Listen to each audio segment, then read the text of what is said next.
Hello everyone, good evening. আজ Saturday আর ঘরে বসে বসে বোর হচ্ছিলাম জন্য বরমশাইকে বললাম যে চলো আজকে একটু ঘুরে আসি। তো এখন ঘড়িতে বাজে বিকেল 6:30টার মতো। তো রেডি হয়ে গেছি, এখানে দেখো আমার বড় রেডি হয়ে গেছে। তো এখন বেরিয়ে পড়বো, আর কোথায় যাচ্ছি সেটা একটু পরে বলছি, চলো পুরো ব্লগটাই দেখতে থাকো।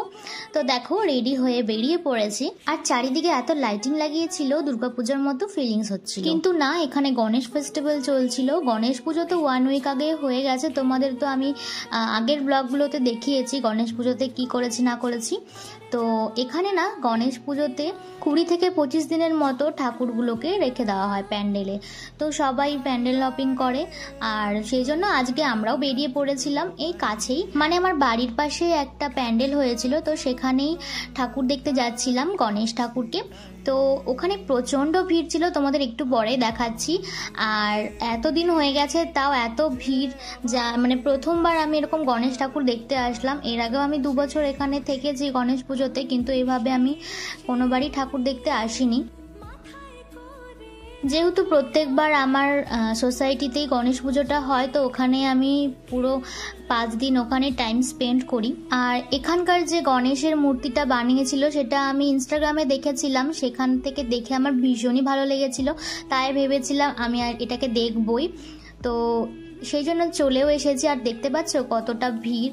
তো দেখো প্রথমেই ঢুকে পড়লাম মেলাতে, আর মেলাতে ঢুকেই পুরো মেলাটা একটু ঘুরে নেব, তারপরে আমরা ঠাকুর দর্শন করব। কারণ ঠাকুর যে দর্শনের লাইনটা বিশাল বড় ছিল, তো ভাবছিলাম দাঁড়িয়ে দাঁড়িয়ে টাইম ওয়েস্ট না করে পুরো মেলাটা আগে ঘুরে নিই, ভিড়টা কমে গেলে তারপরে আমরা ঠাকুর দর্শন করব। তো দেখতেই পাচ্ছ কত বড় লাইন। আর এই মণ্ডপটার পাশে কিন্তু একটা এক্সপো মেলাও বসেছিল। এখানে না অন্যান্য পুজোর থেকে কিন্তু গণেশ পুজোটা অনেক বড় করে হয়। তো এখানে বিভিন্ন রকমের রাইড ছিল, আমার তো ভীষণ উঠতে ইচ্ছে করছিল, কিন্তু আমার সাথে উঠতে কেউ রাজি হচ্ছিল না, সবাই ভয় পাচ্ছিল, সেই জন্য আমার আর শেষমেশ ওঠা হয়ে উঠলো না। আর আমার সাথে কিন্তু আমার ফ্রেন্ডরাও এসেছিল, তোমাদের দেখানো হয়নি কারণ সেই ক্লিপটা আমি নিতে পারিনি। তারপর একটা স্টলে দেখলাম ইয়াররিংস এর অনেক কালেকশন ছিল, তো সেখান থেকে আমি 3-4টে ইয়াররিংস নিয়ে নিয়েছি। তারপর পুরো মেলাটাই ঘুরে ঘুরে দেখছিলাম কোথায় কি স্টল বসেছে।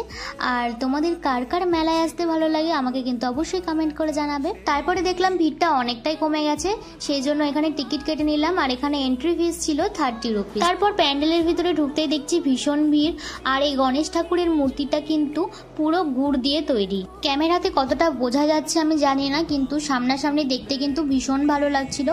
আর এই মূর্তিটা ছিল 75 ফিট লম্বা। তারপর কটা ছবি তুলে নিলাম, আর এত ভিড়ের মধ্যে ভালো করে ছবি তোলা পসিবল হচ্ছিল না, এত লোকের মাঝখানে ভীষণই গরম লাগছিল, সেজন্য মেলা থেকে বেরিয়ে পড়লাম।